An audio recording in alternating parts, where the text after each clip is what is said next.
Thanks very much, Owain. It has been a huge privilege to lead Health and Care Research Wales over the last 5 years. And there's a kind of symmetry because actually this conference in October 2019 was something I came to in my first week. And now I'm coming to this one in my last week. And I'm going to spend a little bit of time just reflecting on what's happened over those 5 years, but also a few thoughts about the future. It has been quite a journey. And when I was thinking about this presentation, I thought I'd draw some parallels with another journey. This summer, in August, I took a week off work. I like running ultras. I took a week off work to do the Offers Dyke Path, which I'm sure pretty much all of you, I'm sure, will know, follows the Offers Dyke through Wales from Prestatyn on the North Wales coast, down to Chepstow on the South Wales coast. It's about 177 miles. And that's me at the start in Prestatyn, where there's a rather blingy statue, as you can see, with a big O on top. And that's me at the finish, where there's a, frankly, very disappointing small plaque in Chepstow. Come on, Chepstow, up your game. It was but there's a sort of a number of things that I thought were parallels in those journeys. Firstly, in those two journeys, I've learned a great deal about Wales. I have a huge affection for Wales, but also I've learned a lot about Wales as a place, Wales as a community, and about the really distinctive Welsh identity, which I think is central to the way Wales approaches health and care research. On both journeys, I met some really wonderful people, researchers and walkers, some things in common. Both journeys were quite hard work, but also a lot of fun.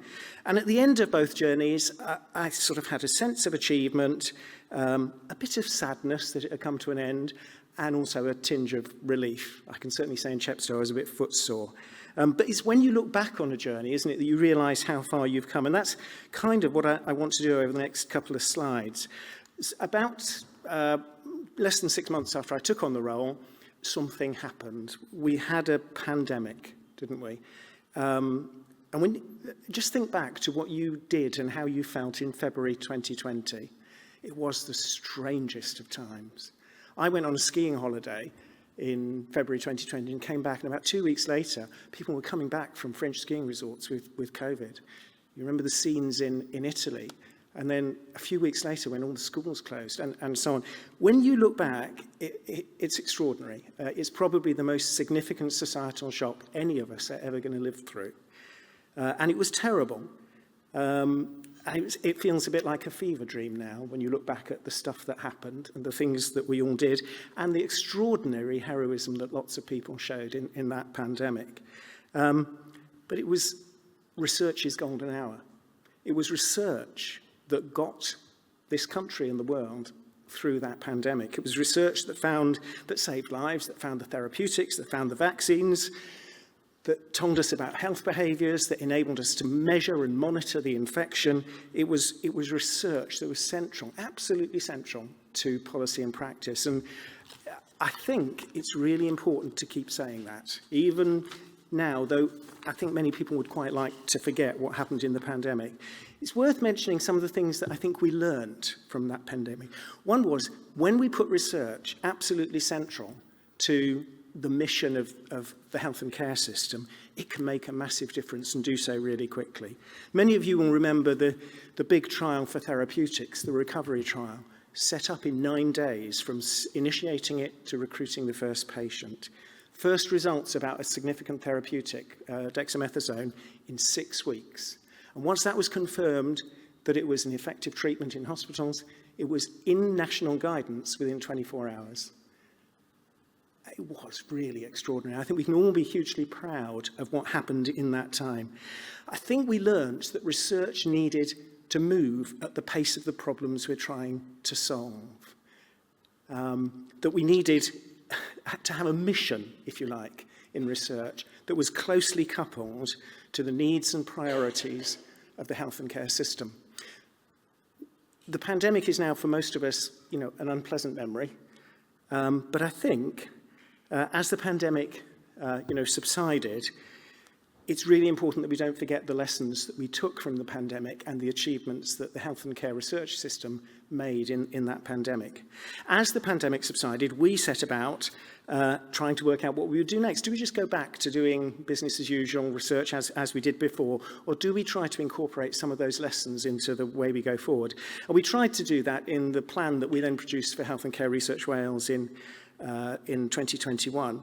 We were really keen that this should be a plan, not a strategy, not full of highfalutin ideas, but stuff we were going to do.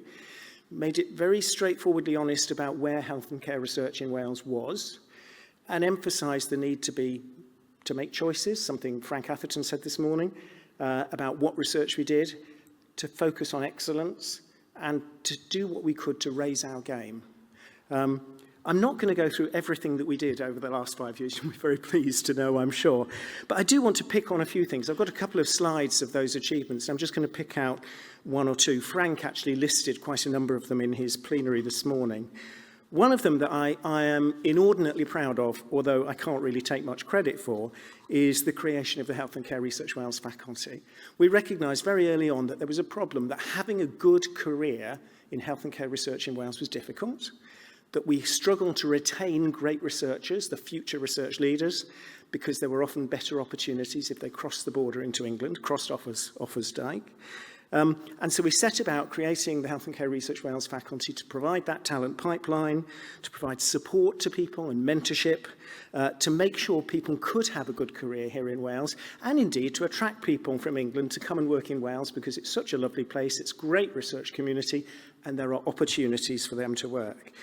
I really think of all the stuff we've done in the 5 years, that's probably what will have the longest term impact. And I'd predict that, if we came back to this in 10 years' time, the research leaders in Wales are going to be people who've come through that faculty. And as I say, I am inordinately proud of that.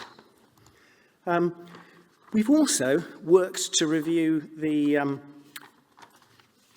infrastructure that we support in Wales. And we've been pretty tough in this, in saying we expect the centres we support to be excellent, to be very good at attracting grant funding, at doing research, at seeing it enacted and implemented, at having impact. And we've reviewed the centres we supported. We continue to support successful ones. And excitingly, in the next few weeks, hopefully, we'll come to the end of a process where we've been selecting a number of new centres to support with funding, where, again, we think they've got a trajectory towards being really great research centres that have competitive advantage and contribute to really important evidence needs here in Wales. So that is all great, and there's lots there that I'm proud of. But there is a but coming, and it's quite a big but. Wales doesn't stand alone. In health and care research, Wales is part of a much larger UK-wide enterprise, and lots of the important decisions and lots of the funding and investment is actually at a UK level, in UK government, the research councils, in the UK-led charities, the big charities like Cancer Research UK, British Heart Foundation, and so on. And that system doesn't do well for Wales. So one of the frustrations, I think, for me in this role is that in 5 years, we've not made as much progress as I'd really like to in changing that process. On the slide, what you can see is an analysis of what the research councils spend across the UK in geography.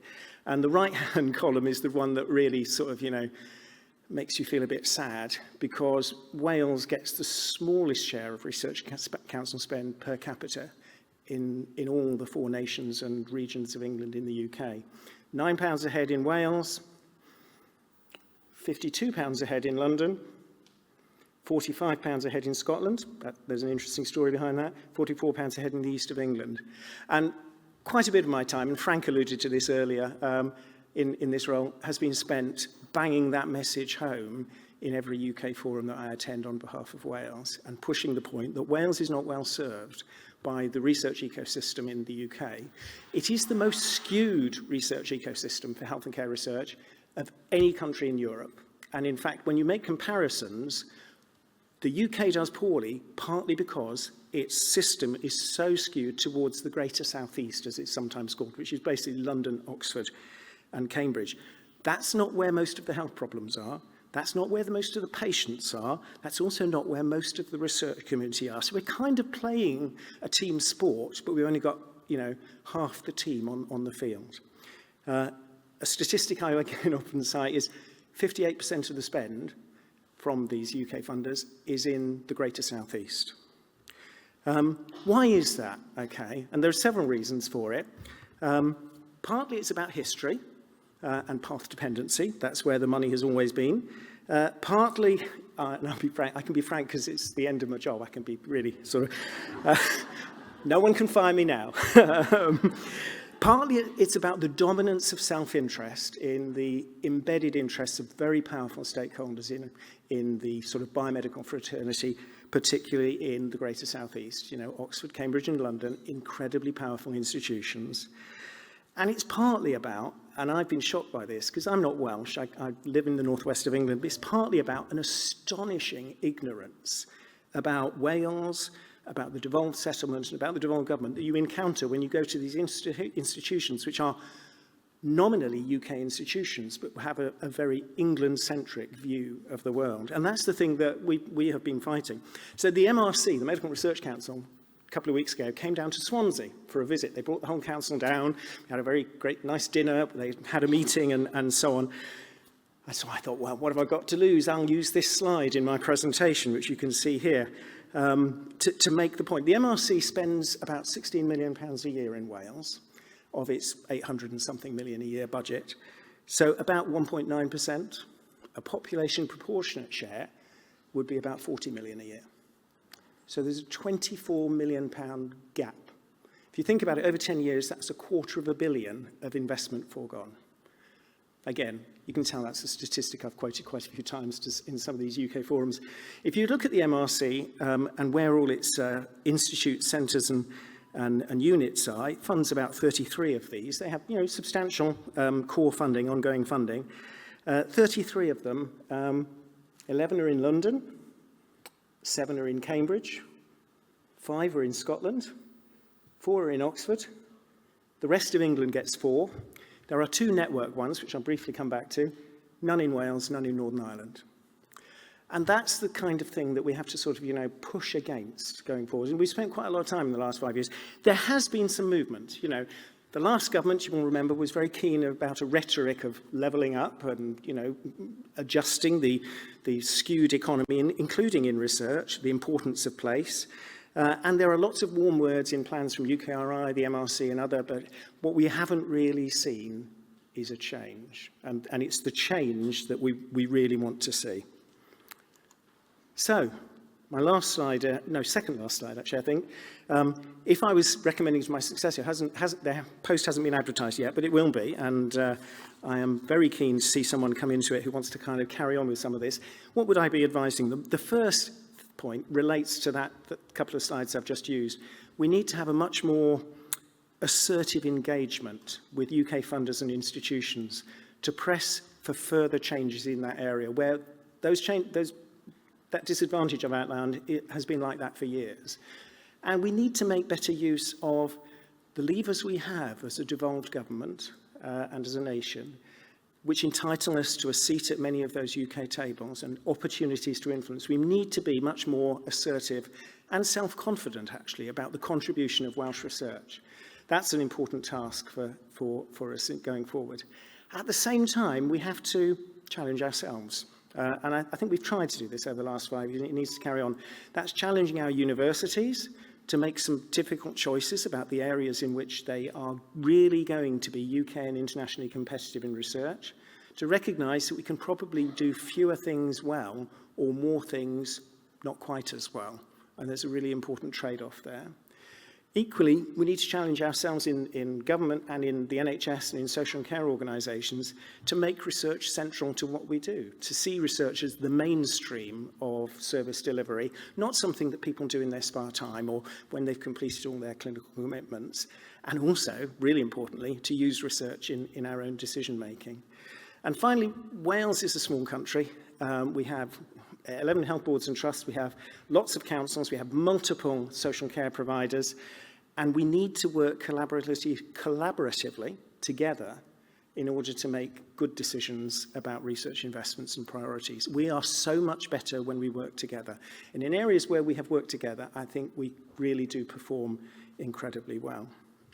So, this is my last slide. This is a picture of Offa's Dyke, just north of Knighton. It's one of the places where you really can see the monument. It's really striking that, you know, it's been there for 1,200 years, and you can still see the I think actually probably not very effective embankment and ditch that King Offa built to keep the marauding Welsh out. Well, they're not going to keep the Welsh out, are they? My bit of the journey is over, and I'm handing over to others, and I really will watch with huge support and enthusiasm going forward. I just wanted to finish by saying thank you, really, to lots of people. And I'm not going to go through lots of people, I promise you. But I particularly wanted to thank Frank Atherton, who spoke this morning, who's been a brilliant support as Chief Medical Officer. I wanted to thank Caris Thomas and Michael Bowdry and the Health and Care Research Wales senior management team, who have done most of the work, to be frank, and whose achievements I have lived off over the last 5 years.